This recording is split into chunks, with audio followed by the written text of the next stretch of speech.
नमस्कार, जनता टीवी देख रहे हैं आप। आपके साथ मैं हूं अंजलि भंडारी और आपको सीधे लिए चलते हैं देहरादून में आयोजित सम्मान समारोह में। मुख्यमंत्री पुष्कर सिंह धामी सम्मानित कर रहे हैं लोगों को। आइए आपको सीधे ले चलते हैं।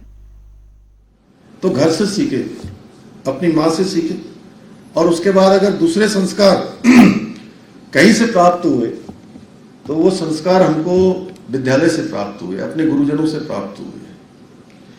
हमारे शास्त्रों में भी कहा गया है, यत्र शुचिता च स्वच्छताम तत्र तिष्ठया रोग्य व्यवहन्न च सुखम। यानी कि पवित्रता और शुचिता के होने पर आरोग्य, संपदा और सुख, इन सब की प्राप्ति होती है। शुचिता होगी, स्वच्छता होगी तो हम लोग दीपावली में क्या करते हैं? माँ लक्ष्मी को बुलाते हैं, उनका आह्वान करते हैं, उनको निमंत्रित करते हैं। हर प्रकार से माँ लक्ष्मी हम पर कृपा करे, उसके लिए सारे पूरे अपने घरों की आसपास के जाले लगे होते हैं, धूल लगी होती है, रंग रोगन करते हैं। वो इसीलिए करते हैं कि स्वच्छता होगी तो माँ लक्ष्मी का वास होगा, माँ लक्ष्मी की कृपा होगी। तो ये तय है कि स्वच्छता को लेकर ये हमारी संस्कृति और सोच ये आज से नहीं बल्कि आदिकाल से ही निहित है। लेकिन यह भी सत्य है कि समय के साथ साथ जैसे जैसे समय आगे बढ़ता गया उसमें कुछ विकृतियां भी आई।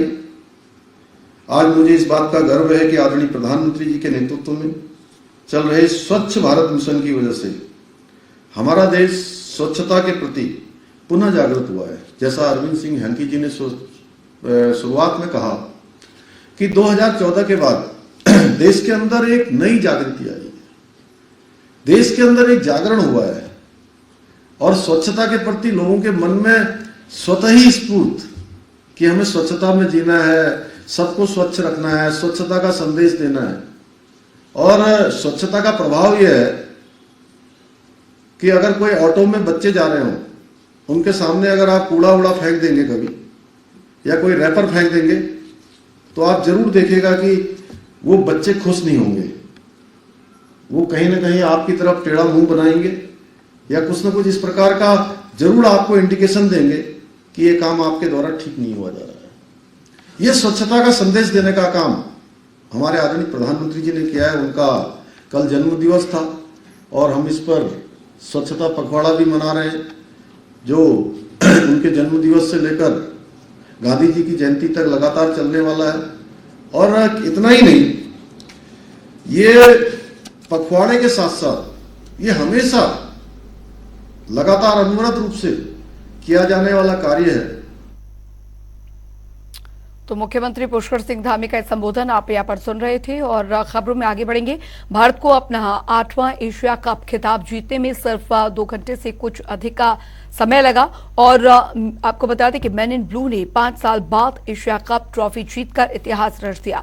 इस पर मुख्यमंत्री पुष्कर सिंह धामी ने कहा कि ये देश के प्रत्येक नागरिक के लिए गर्व का क्षण है, हमारे लिए एक ऐतिहासिक क्षण भी है। यह आज प्रत्येक भारतवासी के लिए बहुत ही गौरव का क्षण है, हमारे लिए ऐतिहासिक क्षण है और उत्साहजनक है, हम सबको उत्साहित करने वाला है। मैं पूरी भारतीय टीम को बहुत बधाई देता हूं, बहुत शुभकामनाएं देता हूं कि उन्होंने यह अवसर हमको दिया है। और रुक करेंगे इस बीच आ रही एक बड़ी खबर की ओर। बड़ी जानकारी आ रही है, वो आपको बता दें, मध्य क्षेत्रीय परिषद की मीटिंग। ये बड़ी खबर, बड़ी जानकारी इस बीच आपको बता रहे हैं। मध्य क्षेत्रीय परिषद की मीटिंग 24 सितंबर को नरेंद्रनगर में ये मीटिंग होगी। अमित शाह बैठक की अध्यक्षता करेंगे। एमपी, छत्तीसगढ़, यूपी के सीएम भी इसमें शामिल होंगे। तो बड़ी और अहम जानकारी आपको बता रहे हैं। मीटिंग की तैयारियों में प्रशासन पूरी तरीके से जुट गया है। मध्य क्षेत्रीय परिषद की ये मीटिंग होने जा रही है।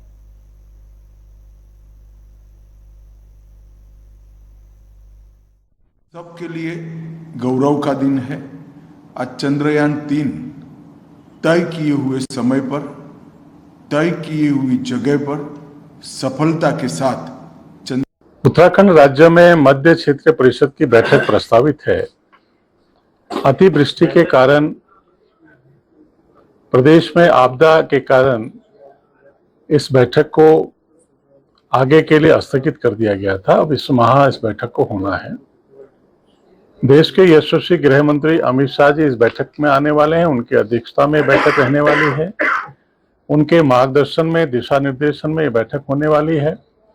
विभिन्न राज्यों के मुख्यमंत्री, उनके मंत्री और केंद्रीय मंत्री इस बैठक में रहेंगे।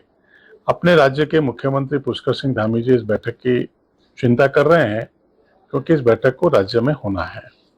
इस बैठक में मध्य क्षेत्रीय राज्यों के जो पर्यटन है, जो हमारा जो बुनियादी ढांचा है, जो विकास है और जिस तरीके से राज्य में आपदाएं आई हैं।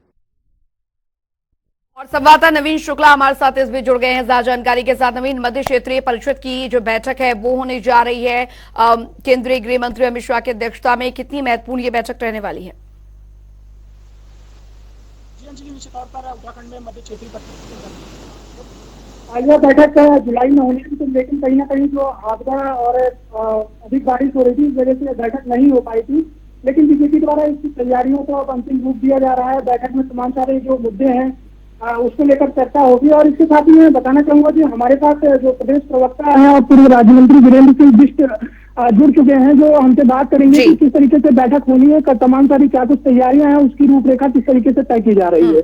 सर, तैयारी किस तरीके से हो रही है, क्या कुछ रूपरेखा तैयार की जा रही है इस बैठक को लेकर? देखिए, उत्तराखंड राज्य में मध्य क्षेत्रीय परिषद की बैठक हो रही है, हम सबके लिए गर्व का विषय है। और अपना राज्य उत्तराखंड इस बैठक से मेजबानी करने को तैयार। मुख्यमंत्री पुष्कर सिंह धामी जी इस बैठक की चिंता कर रहे हैं। उन्होंने अधिकारियों को आवश्यक निर्देश दिए हैं और उसकी समीक्षा भी करेंगे। देश के यशस्वी गृह मंत्री अमित शाह जी इस बैठक को लेंगे। उत्तराखंड, उत्तर प्रदेश, मध्य प्रदेश, उत्तर प्रदेश 4 राज्यों की बैठक होगी। इन चारों राज्यों के मुख्यमंत्री रहने वाले हैं, उनके मंत्री रहेंगे और केंद्रीय मंत्री भी बैठक में आने वाले हैं। इन बैठक में 17 बिंदु महत्वपूर्ण हैं, इन पर चर्चा होगी। जैसे मौसम परिवर्तन एक हमारी सामने चैलेंज है, पर्यावरण है, पर्यटन है और जो आपदाएं अभी हुई है उसके लिए डिजास्टर मैनेजमेंट क्योंकि गृह मंत्रालय के अंदर आता है। इन सारे विषयों पर गहन चिंतन और मंथन होगा। जो 17 बिंदु हैं, जो हमारा जो बुनियादी ढांचा है राज्य के विकास का, उस पर चर्चा होगी। और माननीय गृह मंत्री जी का जो मार्गदर्शन प्राप्त होगा, जो सारी योजना तैयार हो गई है, उसको देश में अमल किया जाएगा, लागू। तो निश्चित तौर पर अंजलि हमारे साथ प्रदेश प्रवक्ता और पूर्व राज्य मंत्री मौजूद थे, जिन्होंने तमाम सारी जानकारियां दी है। इस बैठक को लेकर तमाम जो तैयारी है उसे करने का काम किया गया है। टिहरी में बैठक होने जा रही है और काफी महत्वपूर्ण बैठक यह मानी भी जा रही है। तमाम सारी जो तैयारियां हैं उसे अंतिम रूप देने का काम किया जा रहा है। बिल्कुल नवीन, क्योंकि बहुत महत्वपूर्ण यहाँ पर हो जाता है कि अभी आगामी चुनाव भी आने हो और उसको देखते हुए लगातार बैठकों का, इस तरह के बैठकों का दौर भी जो है वो चला आ रहा है। और फिलहाल अब क्योंकि हम यहाँ पर देखें तो पूरी तरीके से जो आला नेतृत्व है उन्होंने कमान संभाली हुई और इसी कड़ी में अब ये जो बैठक है वो केंद्रीय गृह मंत्री अमित शाह की अध्यक्षता में मध्य क्षेत्रीय परिषद की बैठक होने जा रही है। जी, निश्चित तौर पर अगर देखा जाए तो केंद्रीय गृह मंत्री अमित शाह का दौरा है तो कहीं ना कहीं ये काफी महत्वपूर्ण भी माना जा रहा है उत्तराखंड के लिहाज से, क्योंकि जो गृह मंत्री खुद उत्तराखंड आ रहे हैं तो कहीं ना कहीं उत्तराखंड के विकास पे तमाम सारे मुद्दों पर चर्चा होनी है। और इस बैठक के माध्यम से भी उत्तराखंड के विकास को लेकर चर्चा होगी, क्योंकि उत्तराखंड एक पहाड़ी राज्य है। तमाम सारी यहाँ पर समस्याएं भी आ जाती है। उस समस्या को किस तरीके से संवारा जाए, किस तरीके से निदान किया जाए, इन तमाम सारे मुद्दों पर चर्चा होगी। तमाम जो प्रदेशों के मुख्यमंत्री हैं इस बैठक में प्रतिभाग करने वाले हैं और कहीं ना कहीं उत्तराखंड के लिए भी बैठक जो है वो काफी महत्वपूर्ण मानी जा रही है। नवीन, आप बने रहिए हमारे साथ। इस बीच एक और बड़ी और अहम जानकारी आ रही है। अंकिता भंडारी की पहली पुण्यतिथि आज, तो पौड़ी में अंकिता को आज श्रद्धांजलि जो है वो दी जा रही है। कोटद्वार कोर्ट में मामले में सुनवाई चल रही है और मामले में 22 गवाहों के बयान दर्ज किए गए। तीनों हत्यारोपी जेल में बंद है। मुख्य आरोपी भाजपा नेता का बेटा है। तो अंकिता भंडारी केस को लेकर आपको बता दें अब तक 22 गवाहों के जो बयान है वो दर्ज किए गए हैं। तीनों हत्यारोपी जेल में बंद है, जिसमें मुख्य जो आरोपी है वो भाजपा नेता का बेटा है। ये बड़ी खबर पौड़ी से। अंकिता भंडारी की पहली पुण्यतिथि आज। नवीन हमारे साथ लगातार बने हुए हैं। नवीन, अंकिता भंडारी की आज पहली पुण्यतिथि है और इस पूरे मामले पर अभी देखा जाए तो अभी जो हत्यारोपी है जेल के सलाखों के पीछे हैं।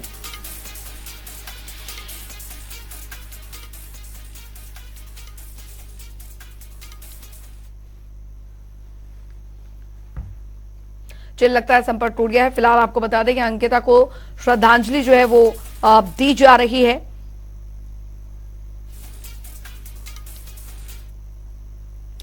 आगे बढ़ेंगे, एक और बड़ी खबर की ओर रुख करेंगे। बड़ी जानकारी आ रही है वो आपको बता दें। बड़ी और अहम जानकारी इस बीच प्रदेश में लगातार बढ़ रहे डेंगू के मामले। जी हां, डेंगू के मामले लगातार यहां पर बढ़ते जा रहे हैं। पिछले 24 घंटे में डेंगू के 44 नए केस सामने आए हैं। तो हरिद्वार में 27 नए मामले सामने आए हैं। डेंगू मलेरिया के लगातार मामले इस बीच बढ़ते जा रहे हैं। और जानकारी आपको यहां पर दे दें कि देहरादून में 8 और 1588 पहुंचा डेंगू मरीजों का आंकड़ा। फिलहाल 1164 मरीज रिकवर हुए हैं। एक्टिव केसेस की संख्या 410 है। प्रदेश में लगातार डेंगू के मामले जो हैं वो बढ़ते जा रहे हैं।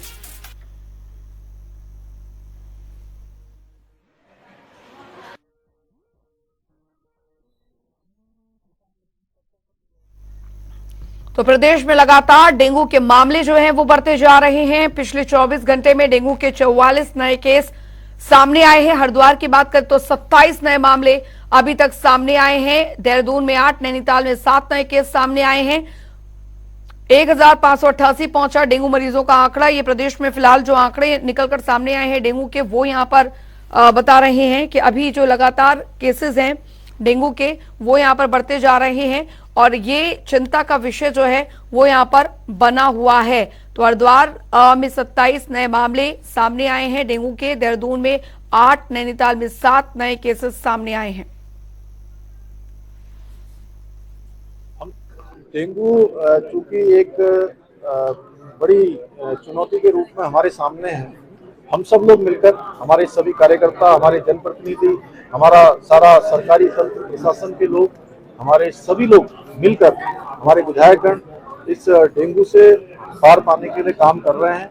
मैं सभी से अनुरोध करता हूं कि जागरूकता के साथ सभी को इस काम में लगाना है, इस अभियान में लगाना है। सरकारी तंत्र जहां काम कर रहा है, सब लोगों को भी कहीं ना कहीं आगे आकर इस डेंगू जैसी महामारी को हम सबको मात देने का संकल्प लेना है। नवीन शुक्ला संवाददाता हमारे साथ इस खबर पर ज्यादा जानकारी के साथ जुड़ गए हैं। नवीन, डेंगू के मामले जिस तेजी के साथ प्रदेश में बढ़ रहे हैं वो ये संकेत दे रहा है कि अभी भी जो स्थिति है वो ज्यादा खराब हो सकती है अगर इस पर ध्यान नहीं दिया गया। फिलहाल के लिए अस्पतालों में किस तरीके की व्यवस्था की गई है जो मरीज अस्पतालों में पहुंच रहे हैं?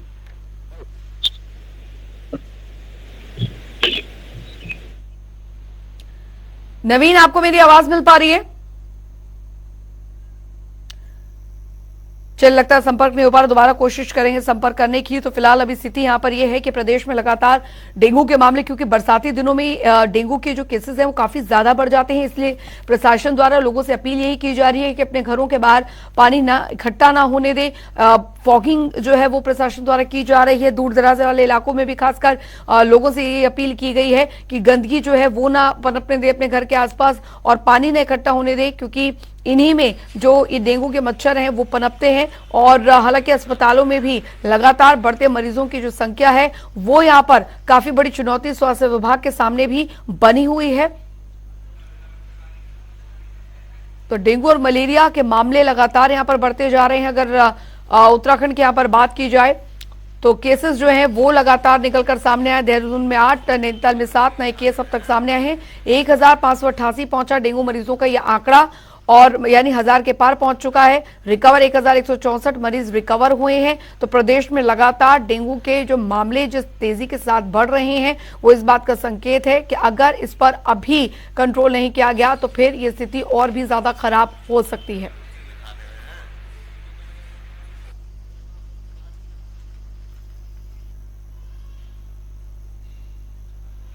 नवीन शुक्ला संवाददाता एक बार फिर हमारे साथ जुड़ गए हैं ज्यादा जानकारी के साथ। अब नवीन, डेंगू के लगातार बढ़ते मामले इस ओर इशारा कर रहे हैं कि स्थिति अभी भी कंट्रोल से बाहर है स्वास्थ्य विभाग के।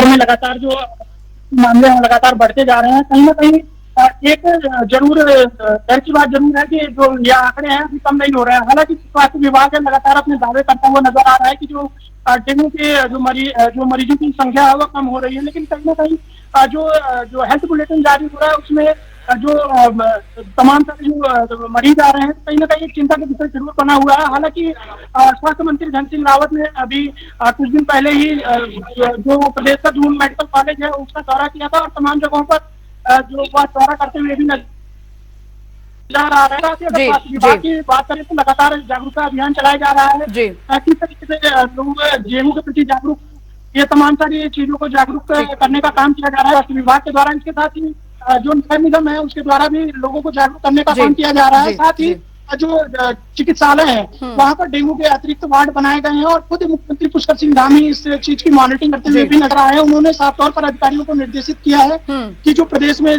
डेंगू का आंकड़ा लगातार बढ़ता जा रहा है इसमें अंकुश लगाया जाए। तो खुद मुख्यमंत्री पुष्कर सिंह धामी इसकी मॉनिटरिंग कर रहे हैं और उन्होंने चलिए बहुत बहुत शुक्रिया नवीन इस तमाम जानकारी के लिए। बढ़ेंगे आगे, आपको बता दें कि उत्तराखंड में लगातार बारिश जारी है। प्रदेश के 3 जिलों में भारी बारिश होने की संभावना है। मौसम विभाग ने देहरादून, नैनीताल और बागेश्वर में भारी बारिश के साथ तेज हवा चलने के आसार बताए हैं और साथ ही पूरे प्रदेश में हल्की बारिश की भी संभावना जताई गई है।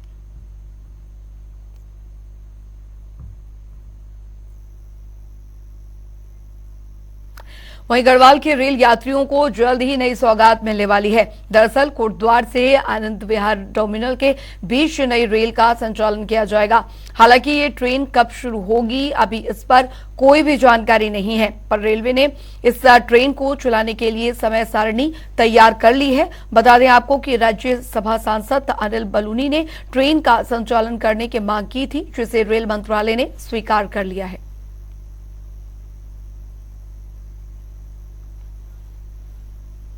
उधर देहरादून में परिवहन क्षेत्र में रोजगार की संभावना तलाश रहे युवाओं को अब भारी व्यावसायिक वाहनों को चलाने की ट्रेनिंग दी जाएगी। आपको बता दें कि ट्रेनिंग की फीस का भुगतान सरकार खुद करेगी। इतना ही नहीं, प्रशिक्षण में भाग लेने वाले युवाओं को हर रोज 100 रुपए भी दिए जाएंगे।